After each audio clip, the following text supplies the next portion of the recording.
The fast-attacking, stamina-draining dual blades are a very lightweight and spam-friendly weapon that has been an excellent tool for inflicting status ailments and doing loads of elemental damage. This weapon actually has an interesting origin, as this weapon was first introduced in the West with the original Monster Hunter. It was not until the G-Rank expansion that the rest of the Japanese player base were introduced to these weapons. Get those dash juices ready. We're going to need to dash our way through the generations, starting with Monster Hunter 1 all the way to the Sunbreak expansion, as we figure out how this whetstone-eating demon came to be.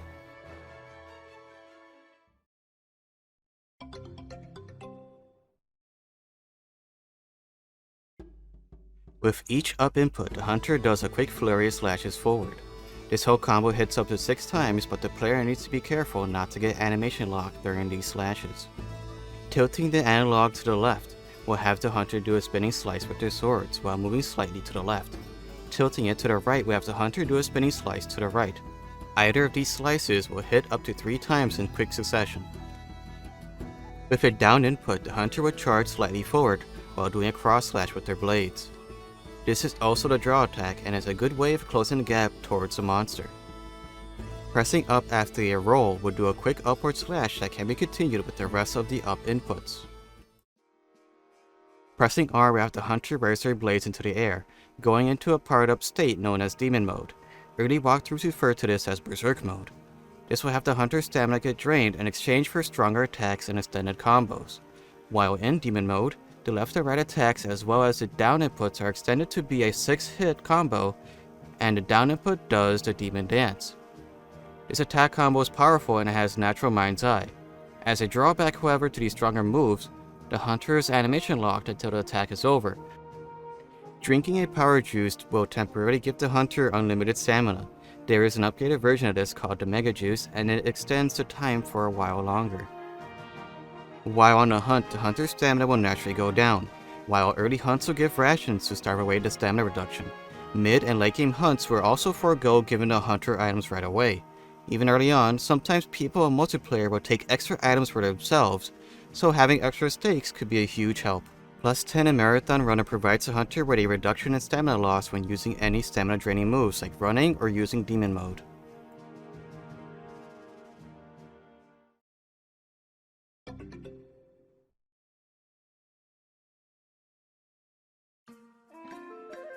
Since the switch to traditional button-based combat, the dual blades lost its unique input for choosing a left or right spinning attack. Pressing circle will have the hunter always spin to the right, even in Demon Mode. It is possible to spin to the left by pressing left on the stick and pressing circle when in a combo. There's also a shortcut to the Demon Dance by pressing circle twice while in Demon Mode.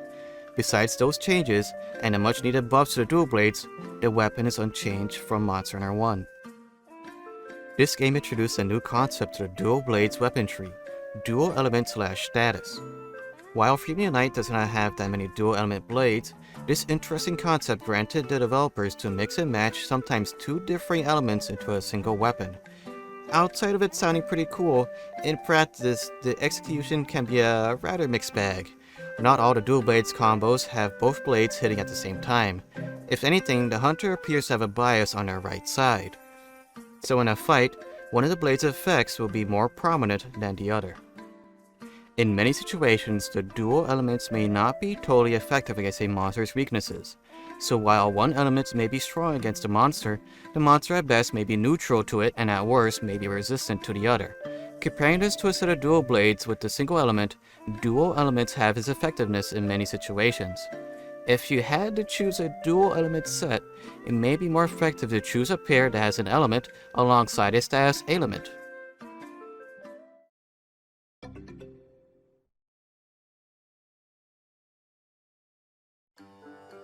The dual blades did not make an appearance in Monster Hunter Tri. People theorize this is because of Capcom having a tough time implementing motion controls for the dual blades. But this doesn't really make that much sense, as the dual blades are known for their button mashy nature, and possibly could have worked well with motion controls. The dual blades did thankfully make a reappearance in Portable 3rd and 3 Ultimate. The dual blades got a rework in the 3rd generation that adds a gauge in the top left corner. This is called the Demon Gauge. Filling up this gauge will have the hunter enter Archdemon mode. While in Archdemon mode, the hunter gets a dash instead of a roll. This can also be done in regular demon mode, but you have to be mindful of the extra stamina loss. The other added bonus includes a mixture of combos from demon mode into regular combos. This includes a mini demon dance that can be done in Arc Demon mode. While in Arc Demon mode, the gauge will deplete over time and during attacking and dashing. Outside of the normal sluggishness of being underwater, the dual blade's only change is that the spinning slashes slightly raise the hunter upwards.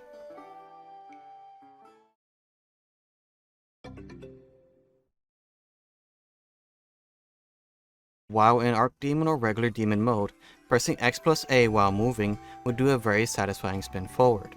You can even do this off a ledge for a flurry of mounting strikes with a very strong finisher. You can also just press X while moving off a ledge to do a quick 2-hit strike. While in midair, you can press R to go into demon mode, and you can even unsheath into demon mode by pressing R plus X plus A.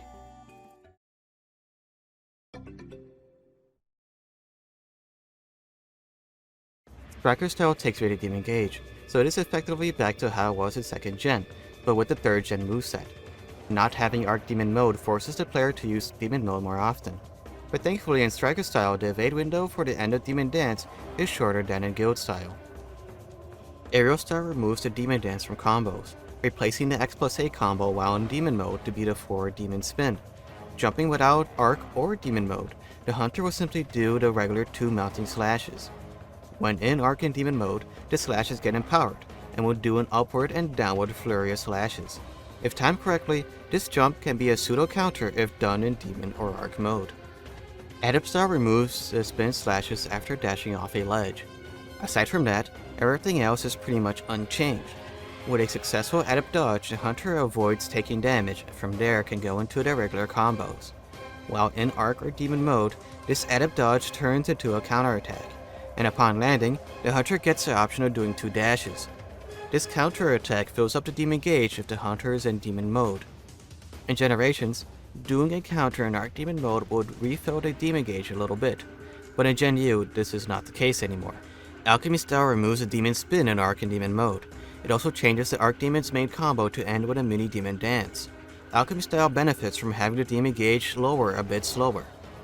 Valor style while not in Valor mode takes away the ability to go into demon mode, and by extension Arc Demon mode. Pressing R will have the hunter run forward at full speed, allowing them to combo after the dash. This dash will rapidly deplete stamina. Tapping Y and then pressing X will have the hunter do a forward slash. Pressing X plus A would do a mini demon's dance. This is a great move for filling up the Valor gauge quickly.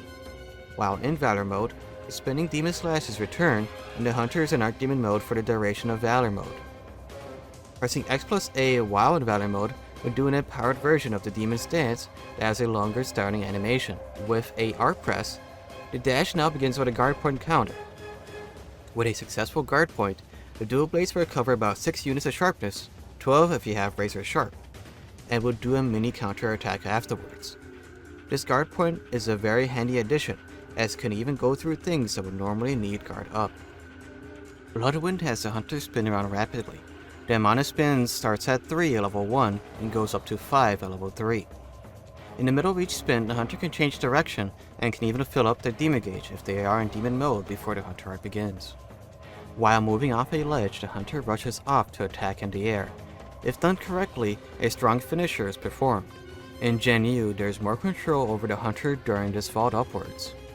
This technique has the hunter succumb to the raw energy of the beast within, having the hunter go into a bloodthirsty rage. In short, this doubles the amount of hits of every attack. This also kind of feels like an inbuilt dung bomb, as a monster always leaves when this hunter art is active.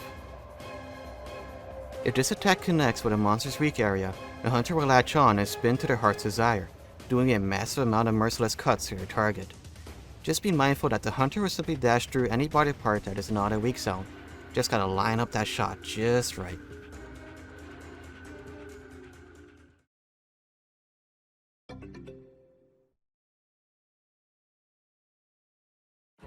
With some minor combo changes, the dual blade's core has not changed much since 4 Ultimate.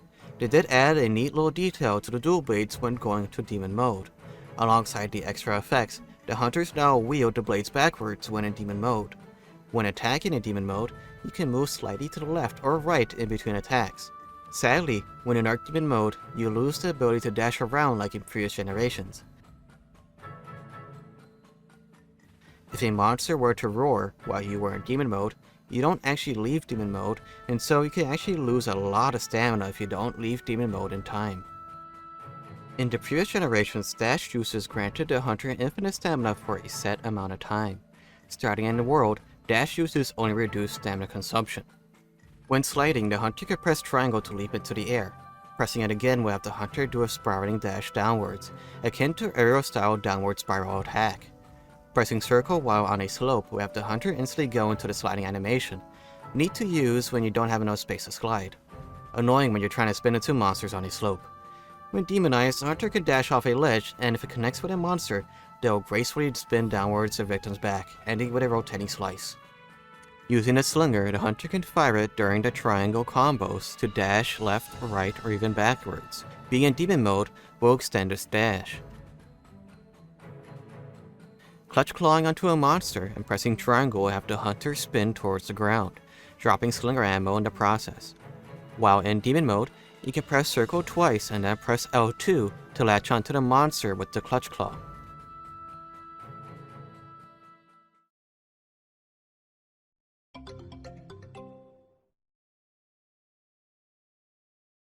Rise removed the ability to slightly reposition in between of demon mode attacks, but when in demon mode, the hunter gets a massive speed boost when moving around. Demon Flurry got a combo extension to that combo, so while in Arc Demon mode and doing a Demon Flurry, keep pressing X or X plus A to add some additional attacks. Arc Demon mode's dash returned in Rise, and monster roars now cancel out demon mode once again. While the animation for leaving demon mode has not changed, that swiping motion actually does damage now. Pressing Z, L, and A will have the hunter dash forward using a wire bug. If the hunter were to get hit during this, they would do a mini counter just like Adam style. In demon mode, this becomes a stronger counter that does 4 hits. Piercing Bind is like a mini wolf's maul. Pressing Z, L, and X will have the hunter stab at kunai in front of them. This is a very short range stab. If successful, the kunai gets stuck in a target and then attacking the monster will do extra ticking damage until the bind explodes, dealing a lot of damage. The more ticks you do, the more powerful the explosion will be. Switching Piercing Bind for Tower Vault will instead shoot the hunter into the air when pressing ZL and X. This move does not do any damage, but allows for a much easier method for spinning down the backs of monsters.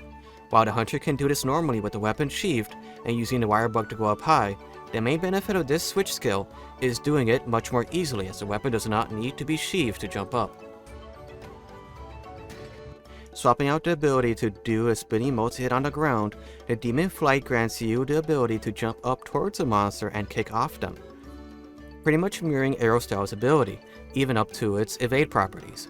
This can only be done with Demon and Archdemon mode, and this also changes the draw attack to be a Demon Flight.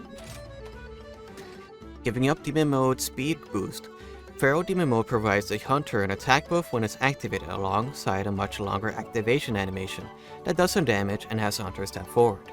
While in Feral Demon Mode, the hunter also does some extra damage when dodging and when leaving Feral Demon Mode. Sunbreak made a lot of weapons that relied on elemental damage a lot more powerful with having a lot of elemental weapons in the mid to late game nearing or reaching the elemental limits of the game. This in conjunction with just making elemental damage in general stronger with more armor skills directly benefiting elements, the dual blades and the other similar element relying weapons got a massive damage bump in the Sunbreak expansion.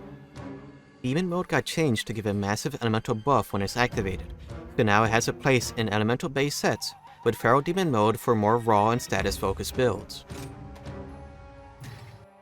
Iron Shine Silk restores weapon sharpness every time the hunter successfully evades an attack. This move has good synergy with Shrouded Vault, and this effect will last for 45 seconds. It is highly recommended to use the skill swap feature to upkeep weapon sharpness. Sharpness can also be restored using Demon Flight if timed correctly. This can be made easier with evade window extending skills.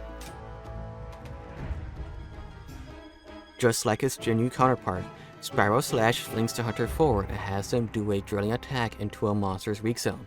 This can even be done in mid-air. Although awkward at times, this move can do a lot of damage in a short period of time.